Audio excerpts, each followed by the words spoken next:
Hi, folks. I'm Jamie Hiles. I'm Lydia Judy. I'm Derek Lemaster. And this is Screen Bloody Movies, the podcast where we review a horror movie each week. We go over the horror news, and happy Halloween, folks, because it is our Halloween episode. Episode 4 of Halloweenfest 5. Yes, because this is our 5th Halloween special. So, how are you guys doing tonight? I'm doing good. How are you guys? Yep.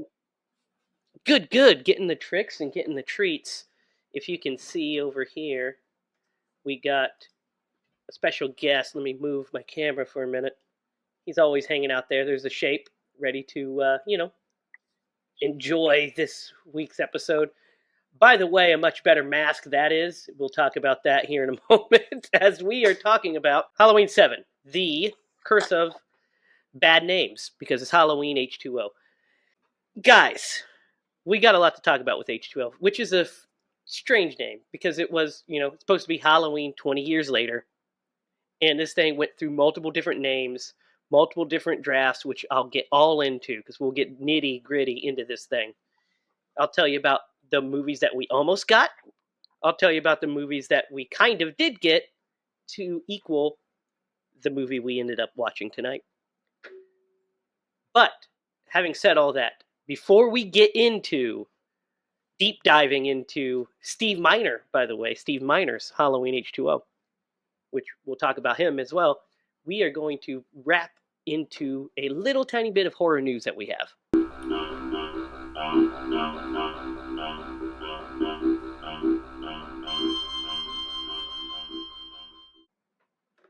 So, let's start with this, which I think is extremely exciting news, guys. So, do you guys remember Ed Wood? You guys remember the movie Ed Wood? Yeah. With Never Johnny seen Depp, it. Tim Burton I film. remember the about previews. Yeah, it's a great film. One of the best. It's a fantastic movie, especially for filmmakers and dreamers. It is a it's a docu drama about a biographical drama about Ed Wood in the making of Plan 9 from Outer Space, which is considered one of the worst films ever made. And huge win for this movie. It ended up having a good Oscar push. It didn't win Best Picture or anything, but it did win Best Supporting Actor for Marlon Brando, who played Bela Lugosi. The reason I mention all of this is because the writers of Ed Wood have pinned a Ed Wood kind of prequel. It is a young Bela Lugosi biopic. It's in development for Universal. So basically, it is said to follow a younger Lugosi capturing his meteoric rise to become one of the cinema's most enduring and recognizable figures. The film chronicles his immigration from Hungary, his rise to stardom, and both as a star of Dracula on Broadway and, of course, in the movie, as well as his fall after declining the role of Frankenstein, which we talked about during Frankenstein. He was the original choice for Frankenstein. Said, I don't want to be under all this heavy makeup. And then Boris Karloff became the biggest star in the world, at least a horror star. So how exciting is this? That sounds amazing. I can't wait to see that. Yeah. I can't either. Sounds phenomenal. It's like a really cool idea. Really cool idea. It is going to be a lot of fun if it gets made. Derek, I highly recommend checking out Ed Wood if you haven't seen it, because it's hilarious. It's fantastic. The gumption of Ed Wood to just persevere after making shitty movie after shitty movie. I remember seeing the the trailer for it. Like, when was that movie made? It was made in 1994. Yeah, because I remember seeing advertisements for it on Showtime. Oh yeah, back in the day. It's so funny. Yeah. Bill Murray is in it. He plays this Ed Wood's chiropractor friend who ends up being the body double for Bela Lugosi after he dies. It's hilarious. It's a great movie. So I'm excited to see what that's about. I mean, it'll probably be a little more straight, probably, since it's telling the story of like Bela Lugosi's life. But maybe not. It might still have some of the wit and humor of Ed Wood. I'm going to imagine it does. Of course, Ed Wood's a comedy because he just is a, he's a character unto himself. And Johnny Depp's hilarious as Ed Wood in that movie. Guys, this is some cool news. All 44 episodes of Freddy's Nightmare is on Tubi. Streaming on Tubi. All 44 episodes. How awesome is that? I actually saw that the other day when I was cruising through Tubi. So that's pretty awesome. Yeah. Lydia, have you ever seen Freddy's Nightmares? No, I haven't. So it's not good, but it's a lot of fun. The pilot episode is actually really good. It's called No More Mr. Nice Guy. It's directed by Tobe Hooper. And it's basically a prequel to Nightmare on Elm Street. It tells the story of Freddy being caught for his crimes, the trial, how he's let off on a technicality, and then his eventual murder. It's really cool. It has Robert Englund, of course, as Freddy. And Freddy's Nightmare as a show is not great because it has a really low budget, but it's super inventive. Some of the stories directly deal with Freddy.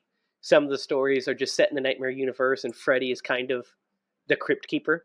He tells the, sets up, he's the Crypt Keeper in all the episodes, but there's like ridiculous things that happen in it. But, if you ever see a clip of Freddy like holding a guitar and playing the guitar, that's from Freddy's Nightmares. It's just wild shit. So I recommend highly checking it out. I used to watch it all the time as a kid. I remember it used to be on syndication. So my grandpa would he would watch it with me. Actually, I remember he kind of woke me up when it was time because I really wanted to watch it and I fell asleep. And he woke me up when it was time for it. He's like, Jamie, Freddy's on. And so I got up and just sat there and watched Freddy's Nightmares with my grandpa. Have several recorded, and I have the pilot on VHS, actually. So it's great stuff. Guys, this is some big news. Some big news. So, as you know, the Alien and Predator franchises have been doing pretty well recently, right? I mean, we just had the newest Alien movie directed by Fede Alvarez, which was fantastic. We had, Prey, which was excellent. And then the new Predator, Badlands, is coming out this year. And we've got an Alien sequel coming out. We don't know what it's about. We don't know any of that stuff. But Sigourney Weaver just said at New York Comic Con that she's met with Disney about a potential Alien franchise return, saying that Walter Hill, the great Walter Hill, who has written a 50-page treatment of where Ripley would be now, and she thinks it's extraordinary, and she's had meetings with Fox/Disney. So this is a very real thing that could happen. We could get Ellen Ripley again. What do you guys think? Sign me up. That's what I say. That's incredible news, right? That is pretty incredible. Can't think of a better scenario. Dude, well, think about it. We literally almost had this with Neil Blomkamp put a he had a treatment for Alien, what he was calling Alien 4, essentially. And it was going to basically ignore the events of Alien 3 and set after Alien 2. And it was going to have Hicks, it was going to have Newt, and it was going to have Ripley. And this thing was pitched. There was storyboards. There's a lot of stuff done, and it just never came to fruition. And it's a damn shame because that's what we want. We want to see Hicks and Newt and Ripley and all that stuff. So I wonder what we're going to get. I'm guessing it's going to be a sequel to Resurrection, which, hot take, guys, I don't think there's ever been a good movie with the subtitle Resurrection. I think they're all fucking terrible. But feel like that's a pretty safe assumption. yeah. So I'm excited for that news. I think that's great. And then I'm going to end on a couple of, news bits here. Sad news. The legendary poster artist Drew Struzan passed away this week. Drew Struzan is responsible for every single movie poster that you know and love from your childhood. Any Spielberg movie, any Star Wars movie, any adventure movie, a lot of junk, like The Thing poster is Drew Struzan. He's a legend, and he passed away on October 13th at the age of 78. Listen to some of these. So Star Wars, Indiana Jones, Back to the Future, Harry Potter, Blade Runner, E.T., The Goonies, First Blood, Shawshank Redemption, The Thing, Hocus Pocus, Hellboy. This guy is the king. So R.I.P. to Drew Struzan. You guys know his poster work. Mm-hmm. I can't tell you how many hours I've spent staring at his artwork. Just staring. Phenomenal. It's stunning. I have some over there. I have some Indiana Jones posters right over there. And then I have a couple Star Wars posters right over there that are Drew Struzan. Just the best. So R.I.P. Drew. And then, sad news, as we're recording this tonight, this isn't horror news, but it's relevant to talk about for me personally, which is that Ace Frehley passed away at the age of 74. Legendary Kiss lead guitar player. The reason my dad picked up a guitar, and my dad's the reason I picked up a guitar. So he's directly responsible for my love of playing the guitar. He's a lot of people's reason for picking up the guitar. So, R.I.P. Spaceman. And we'll see you in the stars. So, guys, picture it. It's 1998. 20 years after John Carpenter's immortal classic Halloween hit theaters. And the big news is Jamie Lee Curtis is back for the first time since 1981. She's returned to this franchise. So this was a huge deal. Do you guys remember? Well, Lydia, you were probably too young, but do you remember the hype for this movie? Derek, do you remember the hype for this movie? Yeah, I vaguely remember it. I remember the like seeing it on the TV, like the commercials and things like that. But yeah, vaguely. Do you remember the first time you watched this, Lydia? I don't know if I remember the first time I watched it. I was just going to say that I was 5 when this came out and definitely don't remember the hype. But when I watched the trailer before I put the movie on, I was like, this movie must have been so hype. It was hype. It was hype. Yes. Derek, do you remember the first time you watched this? What year did this come out? Well, it's 20 years after 1978. So, yeah, 2008. I would have been old enough to get into... Derek. Yeah, so I would have been a freshman in high school. I'm trying to figure out if I went to the movies to see this. I bet I did. Yeah, I'm pretty sure I saw this in movie theaters. So I've got a story for you. I remember exactly going to the movies and seeing this. So Halloween, to me, at that time, in 1998, I was 12.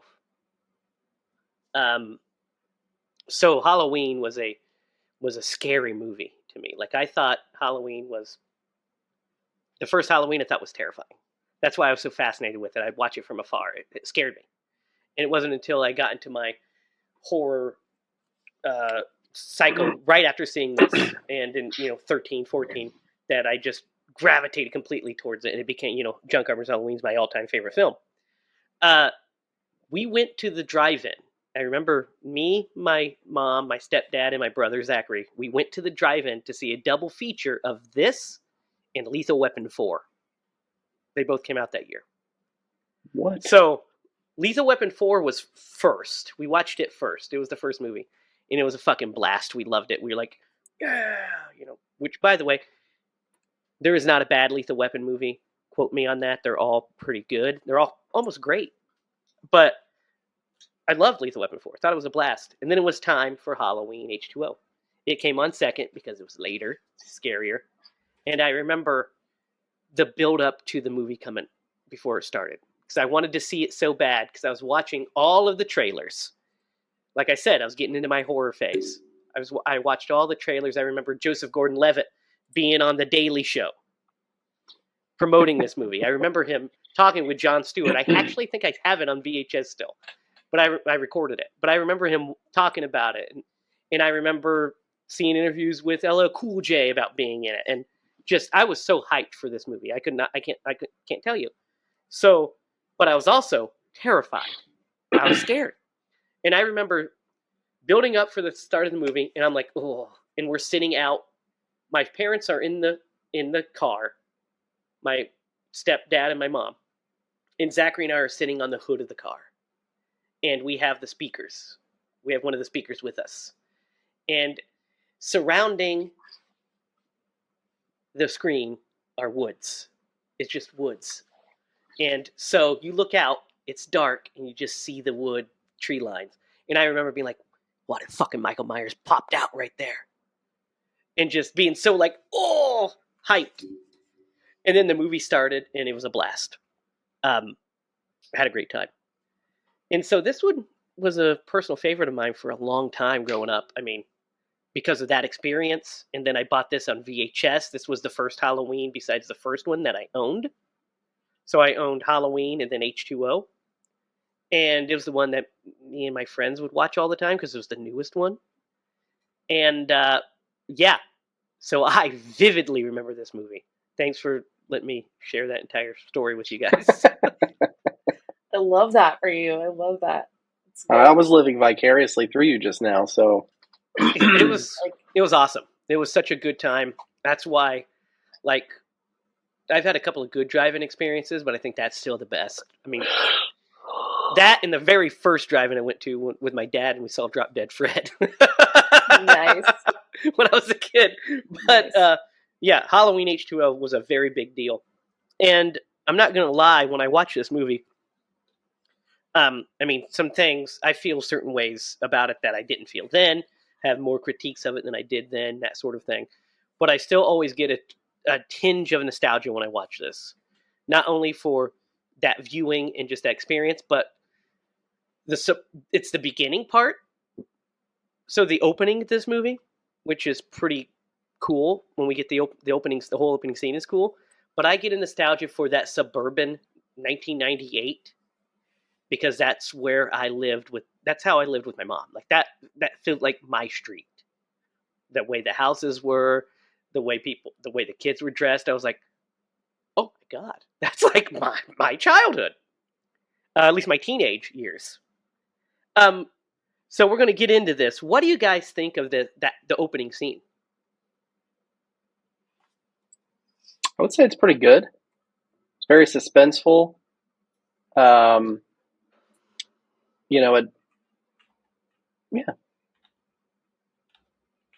Yeah, I like it. I think it's good too. I really love the ice skate in the face, Joseph Gordon-Levitt. I think that's a cool kill. I wish we would have got to see it, but it's a cool reveal seeing the ice skate. I mean, that's a clever kill. I like the banter between. I like Joseph Gordon-Levitt going through the house. I think that's pretty suspenseful because you're expecting the shape to kind of pop out, and then when the ironing board falls down, that's a pretty good bit, and then the jokes pretty solid. I think it's pretty good. But I think this is a good time as any. Let's talk about Michael Myers. Let's talk about the shape in this movie. Yeah, I'm glad you brought this up. Because, guys, I'm not going to lie, not my favorite shape. Nope. He is slightly, like, obviously he's killing people in this movie, but, like, as a presence, like, a physical presence, he doesn't feel like as intimidating, I feel like, as maybe he has in others. Maybe it's the stature of the actor, Or I think, Derek, I think it's the movement of him. I think that's what it could is. yeah. I think it because Chris Durant is the actor that plays a shape in this, and he said he wanted to move him like a panther, like a cat, and I was like, "The fuck you talking about?"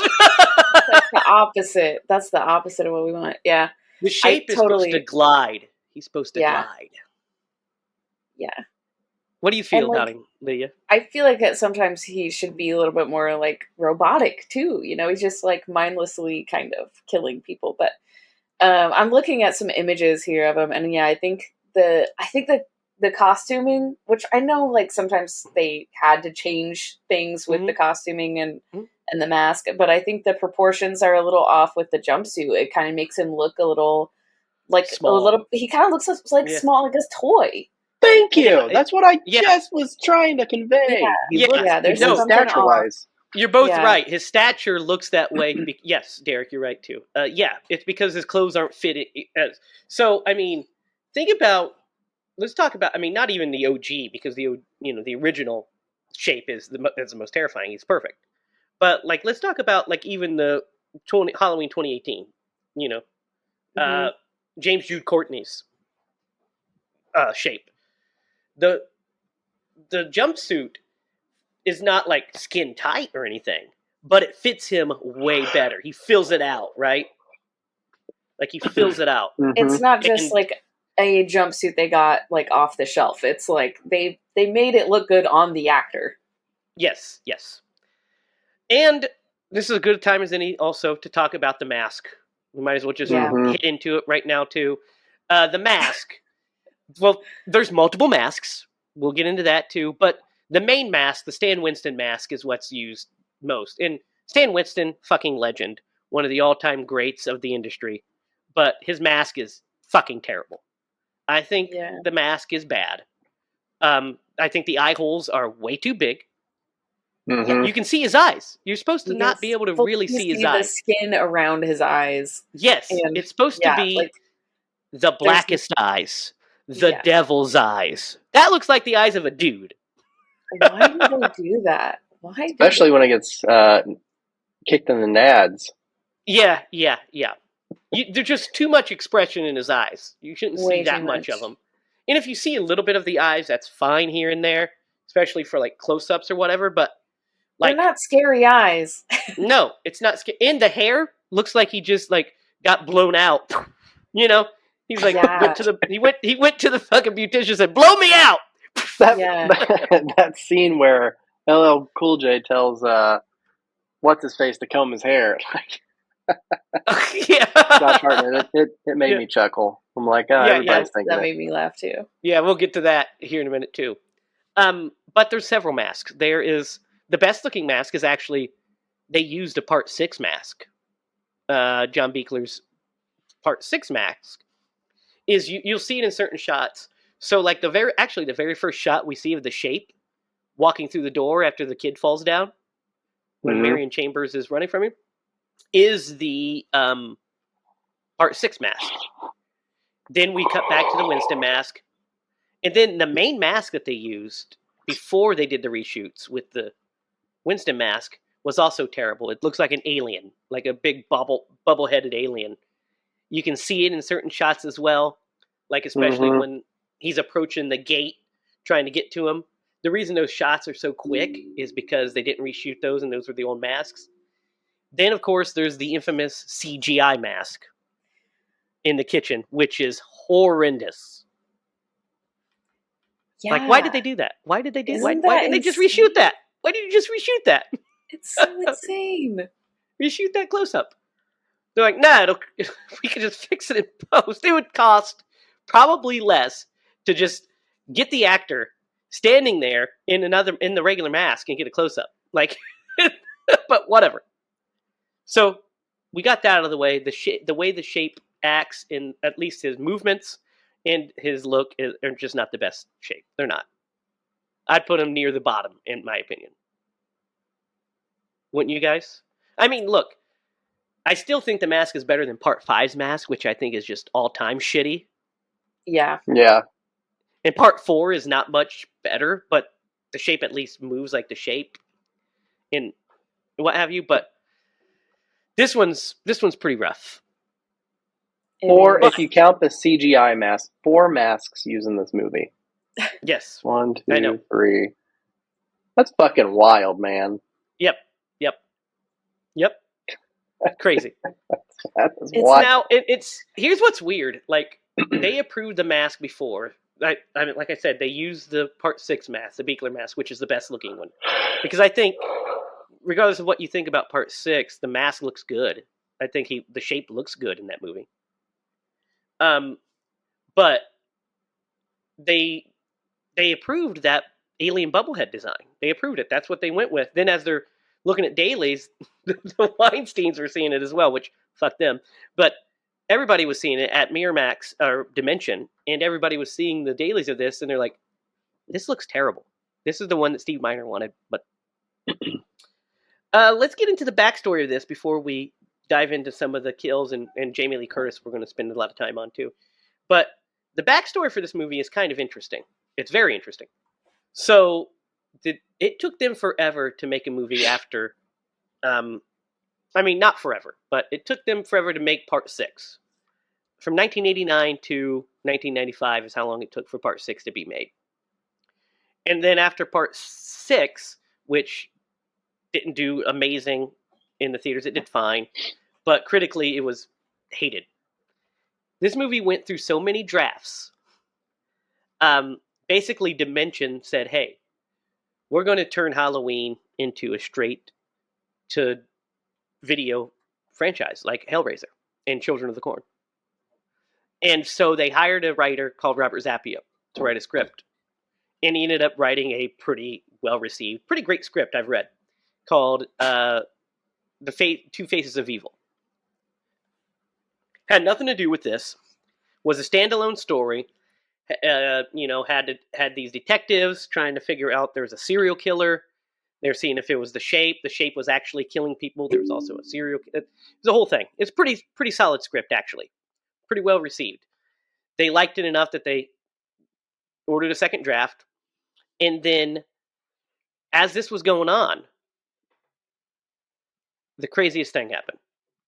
Jamie Lee Curtis said, "Hey, you know what? I would like to be I'd like to do a Halloween movie for the upcoming 20th anniversary." And then she also said, "Hey, you know what?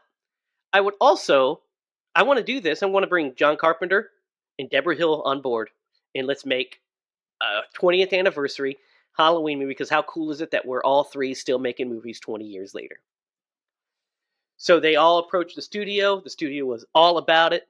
John Carpenter said, "Hey, you know what? I got kind of screwed on the money from the original Halloween and from, all of the sequels.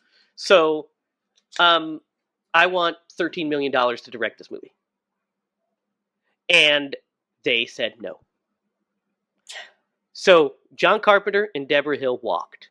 Now, regardless of what we're going to say about this movie, how much better would this movie have been with John Carpenter directing it and writing it? It would have made more than $13 million more dollars than it did. Oh my gosh, yeah. Yeah. Like immeasurably better. Yeah. Like, you got this it here. movie, What was the, let's see, budget of $17 million. it made $75 million. Yeah, it made 70. Easily, they would have had a 10% bump. I guarantee it. Yeah. I mean, $75 It would have, million was nothing to sneeze at. That was a huge hit in 97 or 98, especially for a horror film. That was almost $100 million. It's a massive hit. But, yeah, I'm not even... The film not even, would have been itself would have been so much better. Yeah, infinite. Yeah. Like it was hype. Everybody wants to know what's going to happen, of course. But Yeah. at what price? Yeah, exactly. So after Hill and Carpenter walk, Jamie Lee Curtis stays on board because she still likes the idea of doing it. She brings on her friend Steve Miner, who just directed her in a movie called Forever Young. You guys remember that one? Mel Gibson? Yeah, with Mel Gibson. Yep. So, does the name Steve Miner sound familiar to you guys? Mm-hmm. Because Steve Miner is the director of Friday the 13th Parts 2 and 3.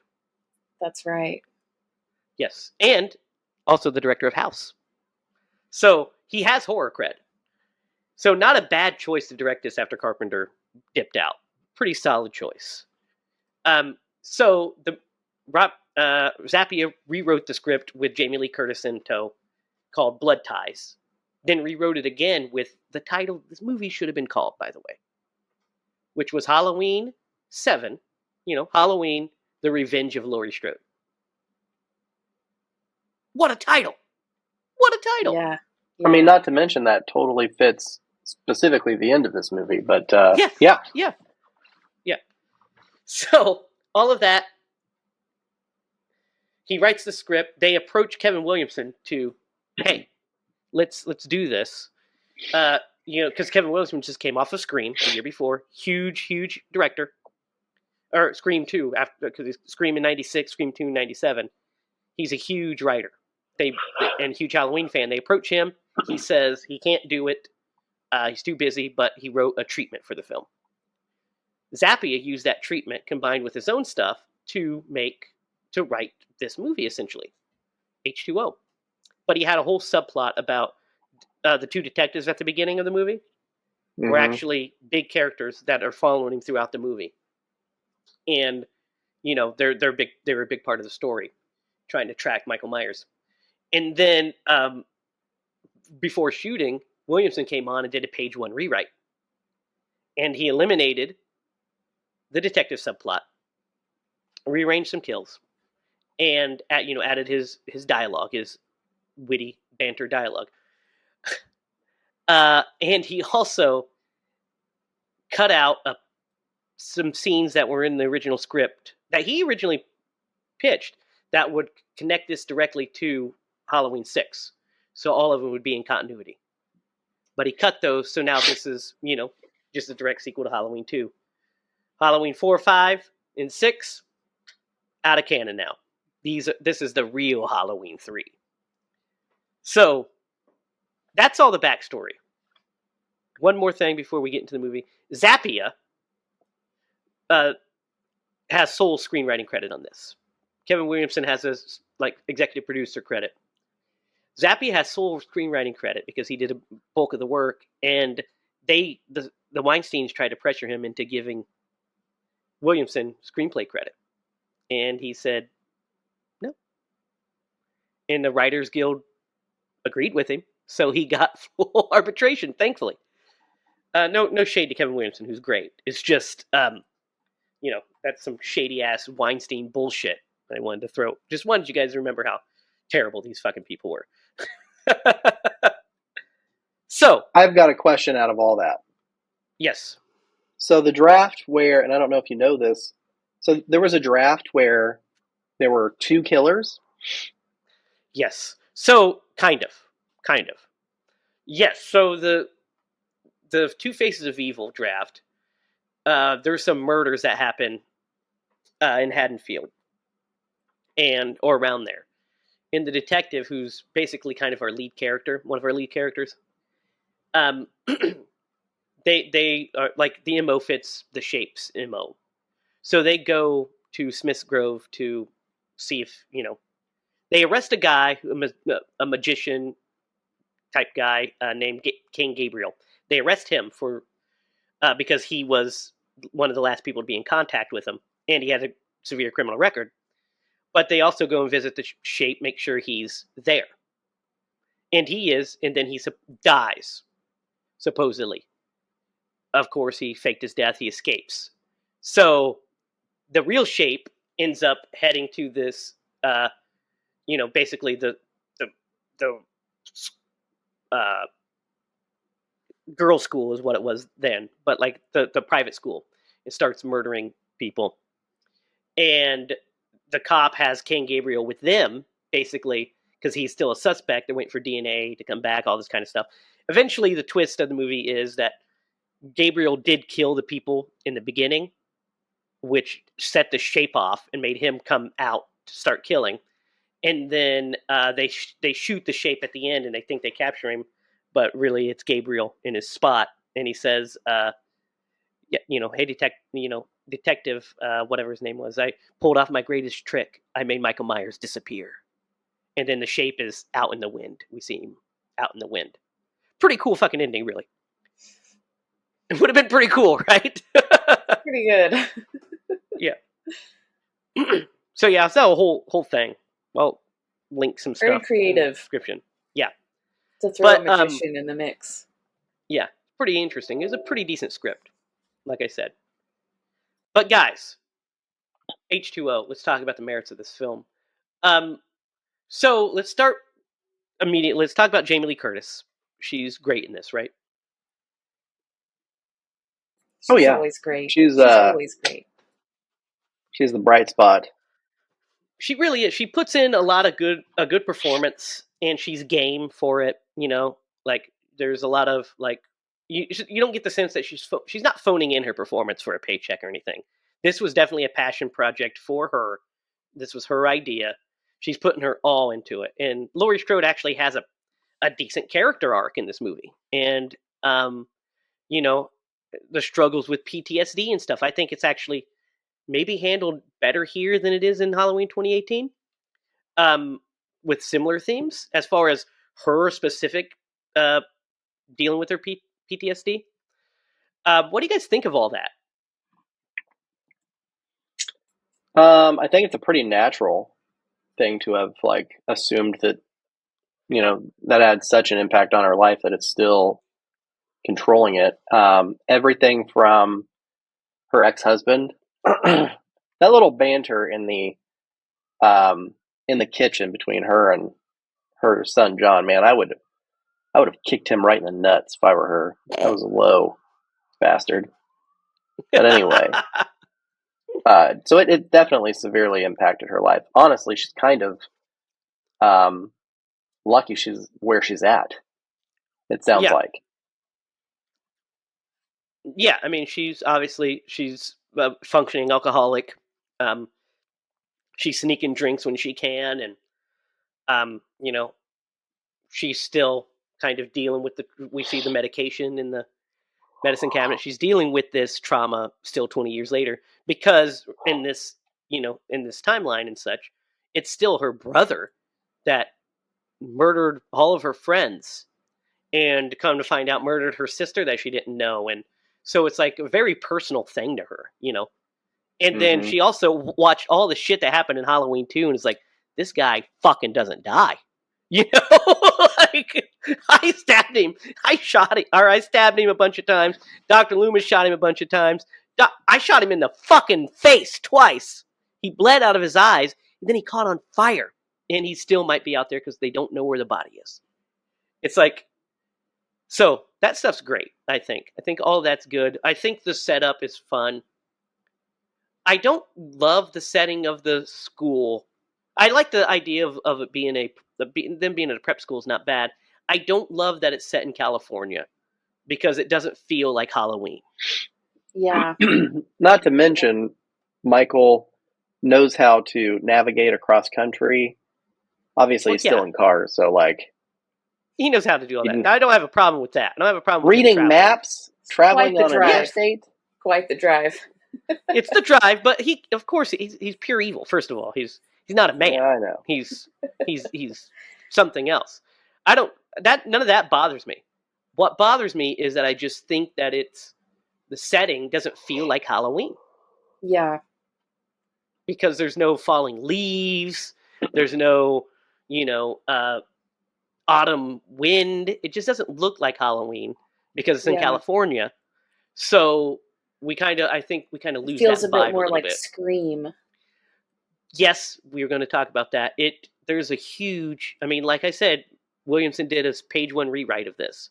So this movie is Scream light, is what it is, with the shape in Laurie Strode. Yeah. The banter is Williamson. There's a lot of Williamson banter. There's a lot of meta humor in it that feels very Scream-like. There's a reference to Scream? Yeah, Scream 2 is just on the TV. Yeah. Do you want to die, Cece?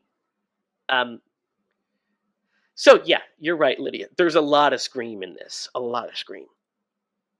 And, that's not good or bad. It's just, it is. And I mean, I think it's more bad than good. Like if it 'cause would have been in the Midwest with the, which I know that wasn't even filmed in the Midwest, no, but it was filmed in California, but they But it did a looked good like the job of making Midwest. it feel like the Midwest. Yeah, yeah, and Because they there were leaves on the palm ground, all trees the and stuff. the Yeah, but Midwest but like, Halloween. yeah, I mean, it feels like Halloween. Carpenter's original, though shot in California, feels like a small town Halloween. Like it feels like a It Midwest does. Halloween. It does. This one just doesn't, and that's one of my knocks on it. Really, is that. But having said that, I think the opening feels just like Halloween. I think it's like that's it. The jack-o'-lantern, the leaves. That's what I'm saying. I get like nostalgic for that. That feels great. I think voiceover. yeah. Do do do do do do do do do do do do. And then the actual voiceover of Dr. Loomis, which is great. Like you said, Derek. Yep. Yeah. With the montage of showing all the murders that we didn't see. Yeah. All of that stuff is great. And then Laurie's character stuff, I think, is great. What do you guys think of John?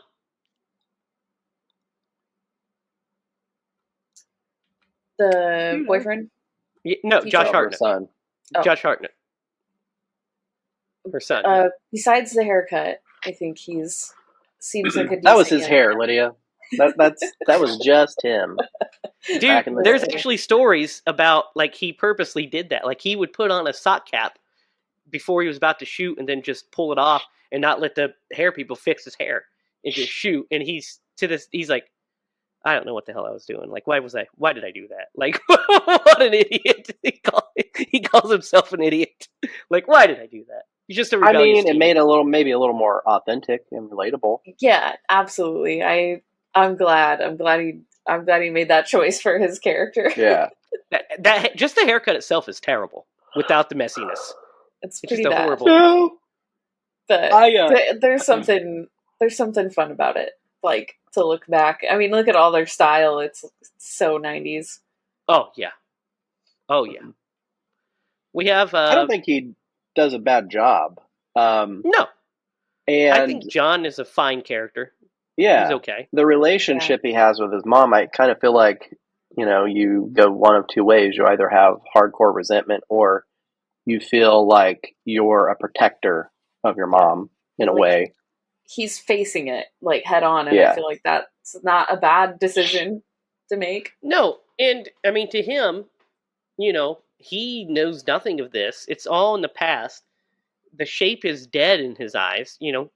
I like the line where he says, "If you want to stay handcuffed to your dead brother, that's fine by me, but you're not taking me with you." It's like, yeah, okay, I understand that. Yeah, get it? It's valid. It's fair. Yeah, and I could see I could see how he feels the way he feels, right? Yeah. And then also, I understand why Laurie is the way Laurie is. She's just overly protective of her kid because she went through this horrible trauma, which, by the way, way more trauma than when we talk about 2018, when we get there eventually. In 2018, Laurie survived the events of the first film, and she only saw the shape for 15 minutes. You know what I mean? And in this one, she lived through both Halloween and Halloween 2. So he not only attacked her, not only is her brother, but then he came back and tried to kill her in the hospital. Like, that would fuck somebody up for sure. Yeah. So yeah, he's fine. The rest of the characters, though, aren't the best. Paper thin. Like, I think Will is okay. The guidance counselor, her boyfriend, Alan who is that? What's his name? Adam Arkin. Yeah, I think he's fine. He's fine. Yeah, I like him mostly because I like seeing them together. Like I'm like, no, I think they're good together. They look like a good couple. They seem to respect each other, and that's really sweet. Yeah, I like LL Cool J in it. I think he's funny. Dude, his Ronnie little thing is just the best. Oh, his story that he's writing? The story. Yeah, the love, the romance novel that he's talking to his wife about all Melon breasts. Like, it's she's like, what are you talking about? Quirky enough that it kind of works with him. No, I love it. I like when she says, Yeah.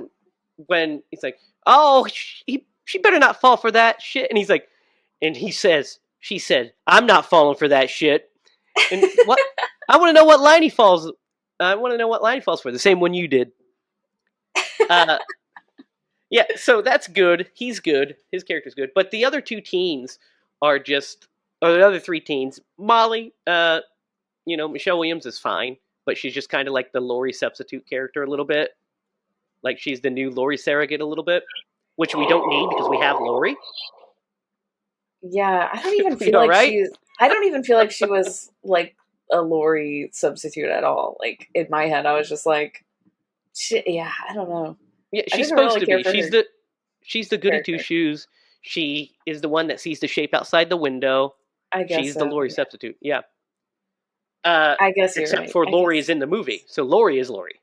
So it's kind of, Yeah. and I think because she's actually a holdover from the Two Faces of Evil. That character is a little. I mean, that was kind of the main character in that version, and then in the Blood Ties version, she gets killed um, in the clock tower. Laurie can't save her, and there's like a whole bit in the clock tower, and the shape hangs her. Pretty cool. That's not in the movie. Also, a thing about cutting out the whole police subplot. Does this movie feel very like fast to you guys? Yeah, I would say so. Like there's no second act, right? I Yeah, mean, I like remember I paused it to like use the restroom, and I was like, "Ah, already halfway through. This is yeah, it's the movie moving." is an hour and 26 minutes, but like it just kind of the act structure is weird, right? It is weird. Mhm. Yeah. Because there's no like none of those, and like there's no like the only thing that's really definitive is the third act. We know when it starts, and it kind of ends too soon. But um, we'll get to that here in a second. There is also something I wanted to talk about with that, which is we get the scene in the rest stop. Let's talk about that. Let's talk about that scene because I think that's a pretty effective scene, right? Yeah. Yeah, where the little girl has to go potty. Mm-hmm. Yeah. I only have I- one issue with it. What's that? The car that lady's driving. The car that the lady is driving. Listen, she just bought it from Lydia, some people that live at you 1313 and I. Mockingbird Lane. Yeah. Yeah, she bought it from Jeepers Creepers and was like, I Yeah. need to take my daughter to a rest stop in the middle of nowhere. They wanted a spooky looking car, I suppose, but I don't understand why. Why is that woman driving a 1945 fucking Bellevue or whatever the fuck that car is? Like, Yeah. that is a wild car. You're right. You went from a muscle car to that. Like, it should have been the opposite, I feel like. It should have been It him. should have been. You are right, Lydia. It should have been him driving that creepy old car that he found and then picking up the muscle car from the lady. Yeah, I agree. I'm glad we all agreed that that was the one thing that was wrong with that scene. Yeah. That is a 1956 International Harvester. Yeah. Like, what the heck? Who would be driving that in 1998? Yeah, but not that lady. They're probably like, guys, we need a car. Get one of the interns. Dude, no. There's no intern that's driving that. That's a wild car to have. But yeah. It's very specific. I think whatever. The scene itself is really effective, I think. It's pretty good. It's suspenseful because you really think he's going to murder them. Yeah. For sure. And now I'm seeing like a pattern with these bathroom scenes with Michael Myers. Mm-hmm. It started here. Yeah. It started here. This was it. But I love this scene, actually. It's one of my favorites in the movie. Because I just imagine how close she is to that. And then, like, the fake out when she, when she calls her name and she doesn't answer before she grabs it. Then she's, the fact that she sees her and he looks at her through the mirror is really cool. And then just moves on. I do like how he smoothly just steals the purse. Just whoosh. That's why I think this scene is definitely the most effective of the scary scenes in the whole movie. Yeah, which is I think wild. It's really solid. I think it's really good. There's a child in danger. There's a single mom in danger. It's like really, suspenseful. I agree. We've all been Another to the scene, bathroom in a strange place before. yeah, gross and grody, and the door doesn't And stay that's just the open. worst. The lights worst don't case work. scenario. There's no Worst toilet case paper. Everything scenario about is it's just that awful. a strange man will come through. The worst case scenario is the fucking shape is there. That there Yeah, can't be anything worse than that. Absolute Exactly. worst. So let's talk about another scene that I think is pretty suspenseful, which is when he arrives at the school and Ronnie goes to check the car. I think this is a pretty solid scene too. Like him going to the car and then the shape walking behind him to get through, I think is really cool. And the first time we see him in the window is really cool. But then they milk it too long. But I think that's what I'm saying. Yeah, I agree. They milk it too long because then they see them in another window, and you're just like, yep. Okay. And then he goes out of then he walks out of the door, just walks out. And I know that's supposed to be like, oh, we don't know what happens to him. So then when he shows up at Laurie's door, it's a scare. But it's just the way that kind of plays out's kind of weird. But I do really like him walking behind him and then showing up in the window. Yeah, I feel like if they would have stopped there, would have been fine. But they did milk it. I agree. Yeah, I mean, I don't mind them cutting off the phone either. That's pretty good. So that way we know that it's not working. But we could have maybe. But here's the thing: they probably had to show that whole scene because they cut so much. I mean, the movie's only like fucking 45 minutes long, so they had to just stretch scenes. I think. The kills in this movie are okay. Mm-hmm. There's one that's great, and then the rest of them, well, leading up to a kill that's great. Then the rest of them I think are kind of weak. So Charlie's kill in the kitchen, which fucking old young Robin Williams from Jumanji. That's who that is. Young Alan. Yep, young Alan. It is. You're right. Yep, I was thinking the same thing. Like every time I see him, I'm just like, Jumanji. Yep. Yep, Jumanji kid. His death scene, we don't see it. It's off camera. But I think that scene, if the fucking terrible CGI mask wasn't there, it would be pretty. That mask fucking almost ruins it. But I like the build up to the scene with him reaching into the garbage disposal. That's pretty good because you're expecting his hand to just get all chopped up. I think that stuff's good stuff. That's solid stuff, right? But then when he turns around and he sees the shape and he goes, "Oh, hi. What the fuck are you? What? Sucks. That's terrible." And then we see the terrible CG mask. Ruins it. But I think Jennifer's kill is fucking really good. In the dumbwaiter. Oh, where she breaks her leg or the back gets ripped off. That's gnarly. That's good stuff. Yeah. Like, I love the idea of her getting in the dumbwaiter and then him cutting it down. That's good. And then the fact that her fucking leg gets... when that leg breaks, I'm like, every time, seen this movie a million times, I'm always like, God damn. Yeah. That sucks. That's really effective. Her actual kill is kind of... it's okay. He stands on her... I do like that he puts his foot like right in her neck before he stabs her with, by the way, the largest fucking knife I've ever seen in the history of my life. I think they went a little overboard on the size of the knife, guys. Was it bigger than Crocodile Dundee's? Way bigger. It's a fucking katana, basically. This thing is huge. Huge. Maybe it's regular size, and he's just very diminutive. No, I just pulled up a picture of it, and it is massive. It's like unrealistically big. It's gigantic. Yeah. That's what I'm saying. I'm gonna pull up my screen. Hang on, let me share. Yeah, share it because. Yeah, look. It is like as big as his entire torso. It is. It is so huge. You see that, Derek? I feel like he might be overcompensating. And that right there, by the way, knives is a dick joke. Get it? Yes. Anyway. Yes. So Yeah. that mask right there is the original alien head mask, and it looks fucking awful, right? Yeah. Yeah. Looks That's terrible. a pretty big knife. It's like Yep. just seeing his hand, and it's like, It's so big. When I watched it, that's the first thing I was like, God. When he goes to stab her, I was like, God damn, that knife is so huge. yeah. It's just like, what a mess. You go from the CG mask to the alien mask to the giant knife. I Yeah, don't even know yeah. what to focus on at this point. There's a lot. There's a lot going on.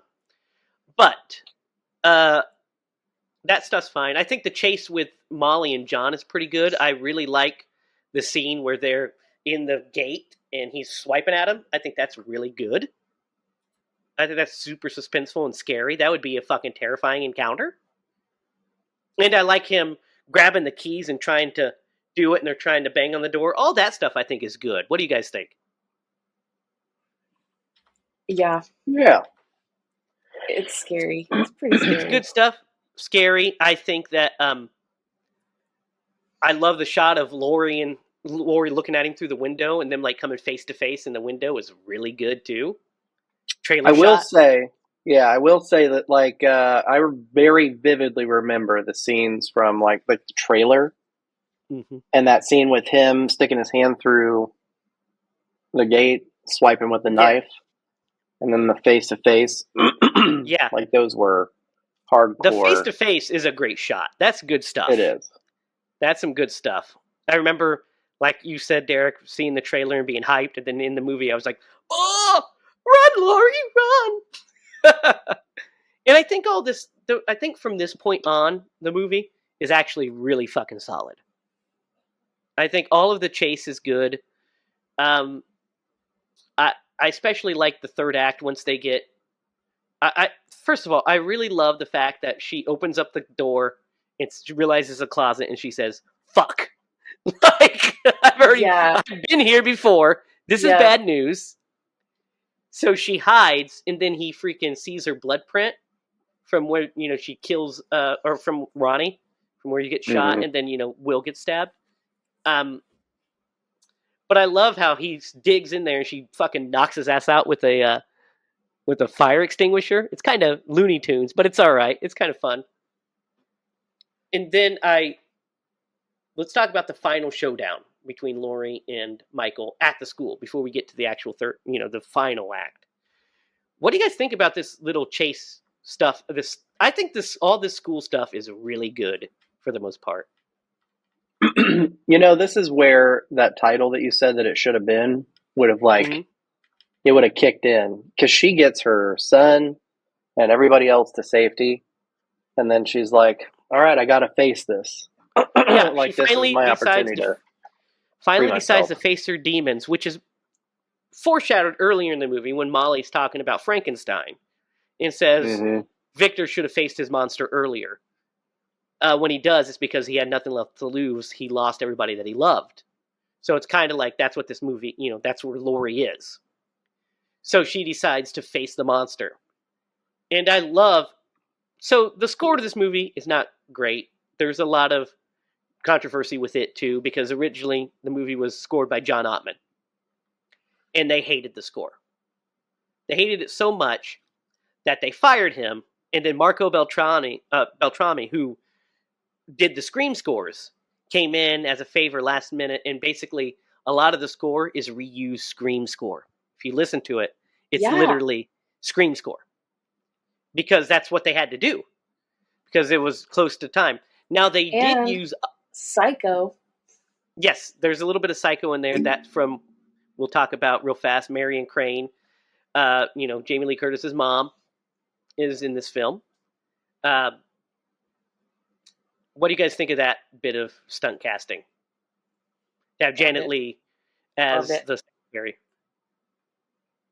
It's fun, right? It's fun. It's good that Jamie Lee Curtis got to work with her mom. That's cool.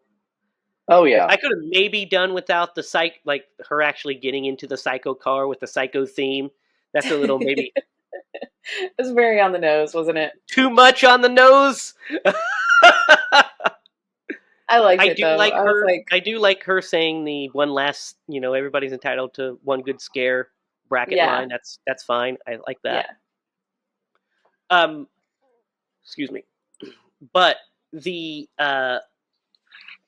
score, the Ottman score, what they did keep of it is his orchestral Halloween theme. So Ottman's score was very orchestral, and they're like, that's it, which is kind of a problem. They should have said, hey, this is a Halloween movie, and what do you associate with Halloween? Do you associate orchestra, or do you associate synth? Synth and piano, right? That's Halloween. Mm-hmm. So, but I do really like the orchestral Halloween theme in certain scenes. It's pretty cool. Like, it's just very grandiose. So, and this scene where she breaks the gate to keep him locked in and yells, Michael! And then it, that fucking hits. That's good. Like, I kind of got a little bit of chills thinking about it right now. That's some good shit there. I remember being a kid and watching that and being like, fuck yeah! Fuck him up, Lori! That's good stuff. And I actually really love the scene where she's hiding under the tables. That's also the little cat and mouse. That's a trailer shot of him flipping the tables. It's fucking awesome. That's good stuff, right? Yep. Agreed. Like the I was suspense of laughing it too. through that scene a little bit, but just he lowers himself down from like one bar, and I just Jake just kind of lost it at that point. He did that in the last movie, didn't he? No, he does it in this movie, and then he does it in Resurrection. I knew he did it in another movie. Yeah, he does it in Resurrection because it was popular in this movie. So him lowering himself it's cool because it's like shows his strength and it's like a really cool looking shot, but it makes no fucking sense. Where was he? Like she would have seen. He was hiding in the shadows. Just like, she'll never see me. Yeah, no, he was doing one of those like plank. He was planking. Yeah, he was planking up on the rafters. They didn't think that through. It is a cool idea, but what's he doing there? I do like that he gets an axe buried in his shoulder and just fucking throws that shit down into the ground. That's badass. Yeah. And the whole table cat and mouse is really great, I think. Like, I think that's flat out great. When he, like, the whole swiping back and forth and she kicks the chair. But when she's at the end and he starts just flipping those tables, is fucking so cool. Actually, a little bit of more trivia. I know I'm just full of trivia for this movie, guys. It's Halloween. You know how I am. That was actually a holdover from in the original script of Halloween 4. In the original script of Halloween 4, Jamie Lloyd hides under school desks and the shape starts flipping the desks as she's crawling under them. So they reuse it for this. Well, it worked. And because it's a really cool idea. It's a really great idea. And it works really well. Because it's suspenseful, so she's trying to outrun him, or, out crawl him and then runs out. He gets defeated a little too easy after the kitchen scene. She just grabs both knives and just stabs him, and he falls out off the balcony and he's dead. She does the right thing, though. She doesn't do the horror movie cliche. She goes to double tap his ass. Yeah, she does. She grabs that knife. She's going to fucking saw off his head. She's like, I'm going to make sure this motherfucker's dead. And then old Ronnie's like, no, he's dead. I'd be like, Ronnie, you don't understand. Get your fucking dumb ass, write a fucking another book. I'm going to stab him in the face. Yep. Yeah. Yeah, that was frustrating that she gets stopped right there. I was just like, Yeah, because you know what's coming. So we're going to talk about the ending of this movie without talking about Resurrection. And then after we talk about the ending without talking about Resurrection, we're going to talk about Resurrection as far as the retcon. So we're going to play this as if this is the shape. Okay? That's how we're going to do this whole ending. So, what do you guys think of this final bit where she steals the ambulance? and or the coroner, I guess, van to make sure that he's dead, because I think it fucking rocks, really. I agree. Yeah, she knows, man. She's lived this. She's been through it. So it totally makes sense that she would do this, and nobody would blame her for it. It's not like they're going to be like, "I can't believe you did that." Yeah, Yeah. yeah. What do you think, Lydia? Do you like this whole chase and specifically the ending? Yes, I really love this ending. I think it's great. I think Yeah, it's it's insane. great. Like off the wall. So it's cool because there's like so many great Michael moments that, like the body bag starts to ruffle and then she looks back and he stops. Then he starts to do it again. She sees him in the rearview mirror and he does like the whole rips it open and then immediately tries to attack her, basically. She flips him out the window and then he does the whole classic shape sit up.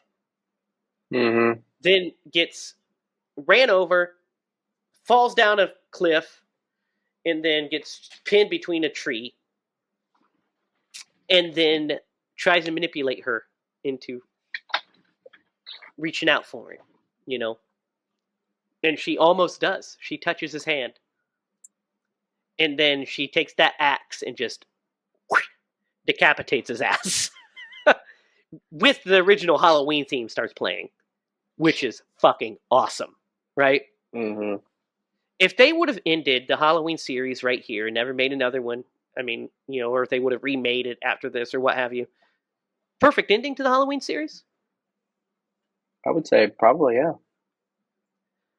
Like Laurie getting her revenge, pretty good, right? Pretty solid. Mm-hmm. Yeah. Very solid, more than solid. It's great. I think it's great, right? Mm-hmm. Gives the fans what they want. You could always reboot, which I guess they didn't know you could do in 1998. But like, very cool ending, very great. I remember seeing this as a kid and being like, well, I wonder how they're going to bring him back, because I knew it made a bunch of money. They're going to make another one, but how are they going to bring him back? What are they going to do? Well, glad you asked that question, Lydia, because they had already thought about that.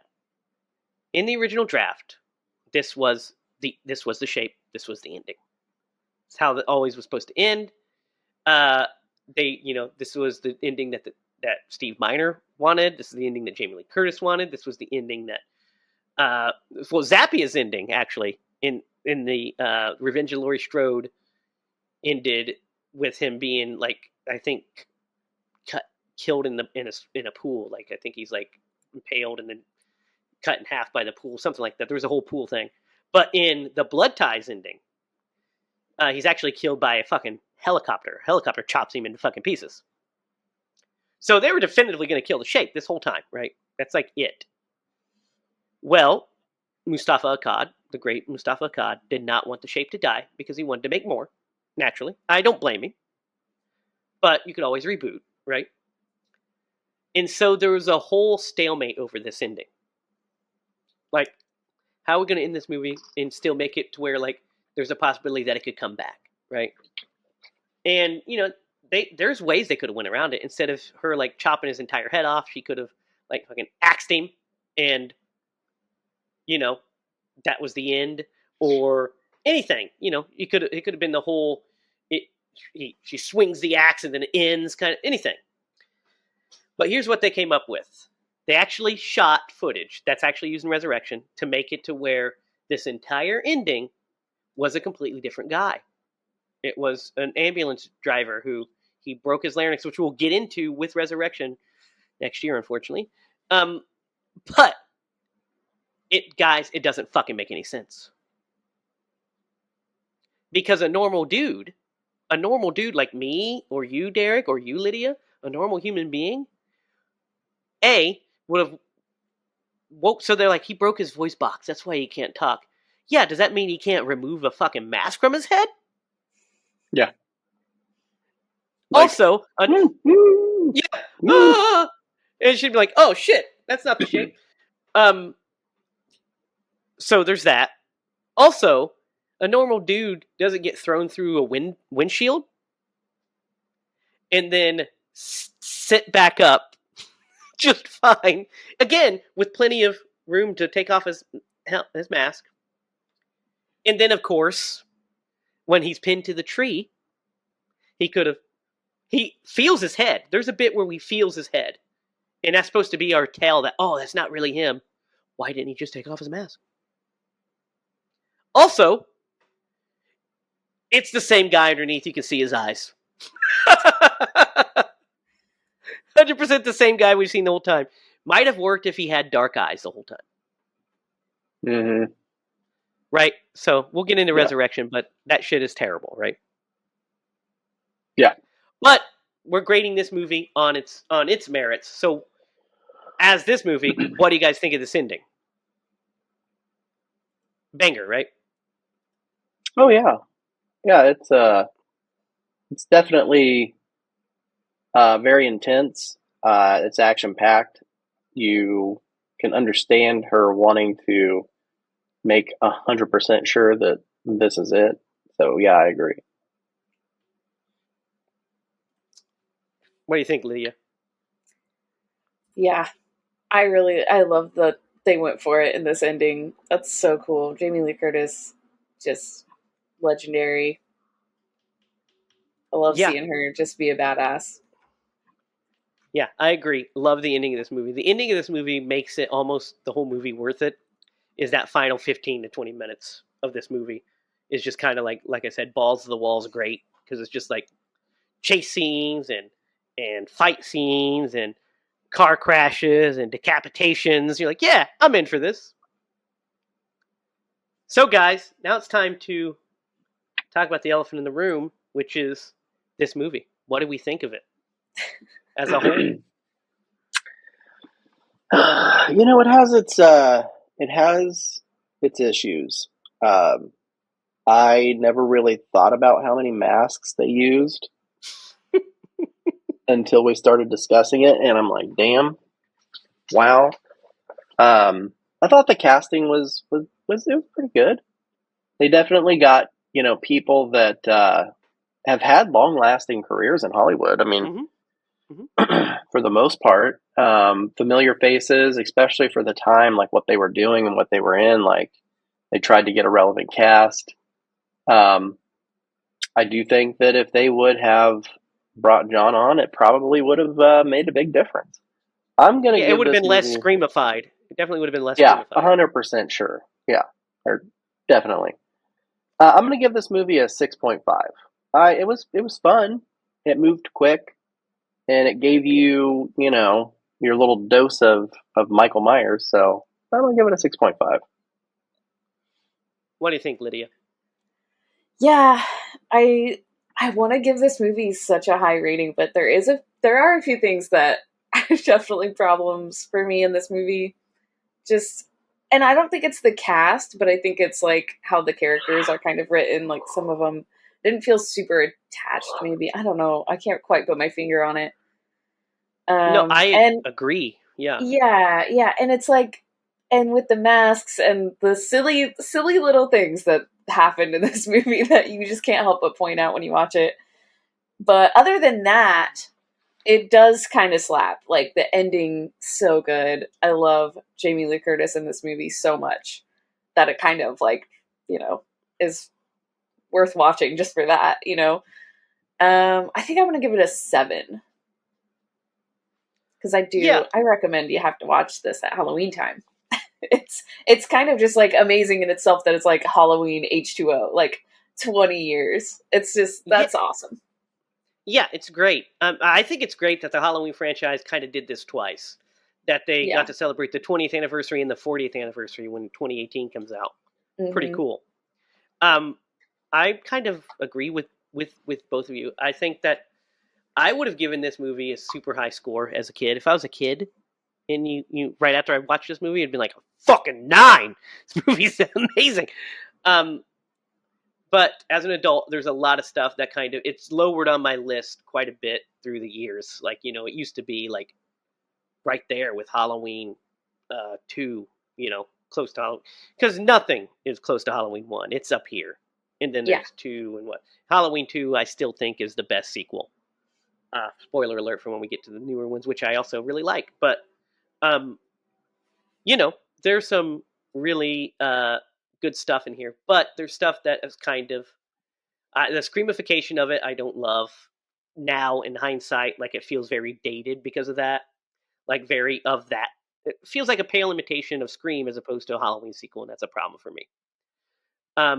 But it's fine. The mask situation is terrible.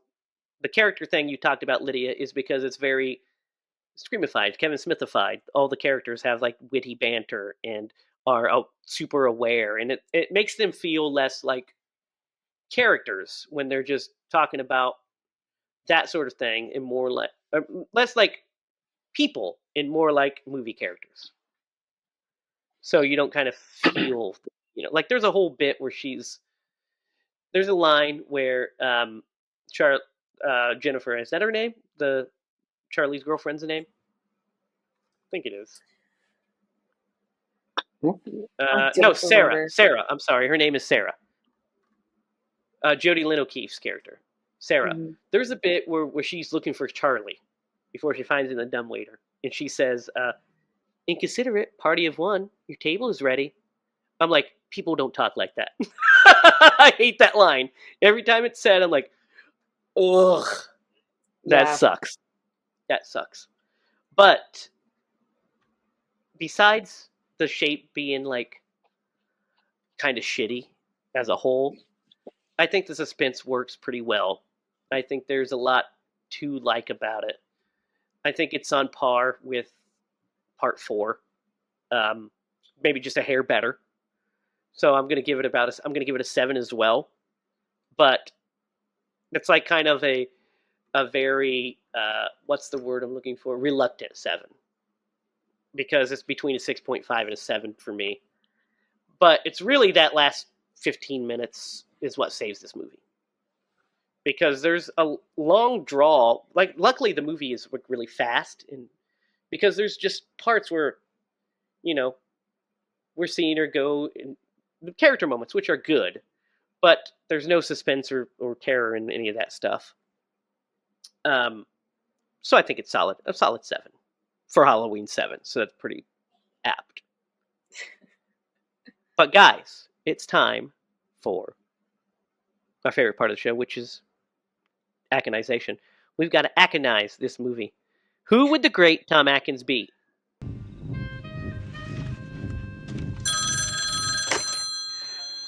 Thrill me. There's only one character he could be, really, I guess. Yeah. The boyfriend, right? Yeah. He'd definitely be getting boyfriend. That. Yeah, he'd definitely be getting that that in those Lori jeans. Yeah.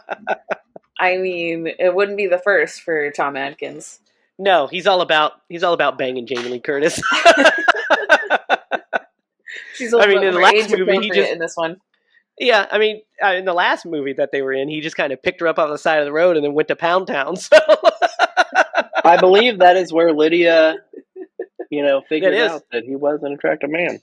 Yep, and that's what started this Maybe whole he is attractive thing, this 5-year thing of casting Tom Atkins in every single horror movie. That was it. Because we were just like, man, he's too fucking great in this movie. He's the coolest motherfucker to ever live. Yeah. And then we realized he must be in every film ever made. And that's been our quest for these last 5 years. All right, guys. That is Halloween H20. Happy Halloween. All right, guys. I've got our pick for next week. You guys ready for this? You sitting down? Next week, we are going to watch the 1986 horror action thriller, The Hitcher. Oh. The Hitcher. I've never seen C. Thomas Howell and Rutger Hauer. Have you ever seen this, Lydia? You've seen The Hitcher? No. Oh, you've seen it, right, Derek? Yep. With C. Thomas Howell and Rutger Hauer. It is actually streaming for free through YouTube. YouTube is it's one of the free movies that they're offering. That's where I saw it and was like, oh, you know what? Hitcher would be pretty good to watch. So that's what we're going to watch. It is currently streaming on YouTube. So next week we are going to pick up a hitchhiker, and it's not going to go as well as Jamie Lee Curtis's did. I can tell you that. Because that's like the dream scenario of picking up a hitchhiker, right? You know, you Yep. pick her up, your windows blow out because of the fucking weird fog, and then you're like, yeah, we'll just ignore that and bang. Yeah. So, next week, The Hitcher. So, that's our Halloween special. Thanks for tuning in, guys. Happy Halloween to you and your family. Be sure to get lots of tricks and lots of treats. My son has already did one trick or treat. He's about to do a second one. So, he was Batman this year. He's super excited about it. So, hopefully you and your family are having a great Halloween as well. You can follow us online at HiLaProductions.com. You can follow us on Facebook at HiLa Productions. Stay tuned for after the movie so you can see the opening scene to our feature film that we are currently in pre-production on, Secret Admirer. So check that out. Comment, like, share, subscribe. Give me some thoughts on what you feel about Halloween H20. Did we do it a disservice? Is it better than we thought? Or is it super shitty and we're wrong? Let us know. So until next week when we hitch a ride with the Hitcher, I'm, for Derek Lemaster and Lydia Judy, I'm Jamie Hiles. Remember, if you're going to scream bloody movies.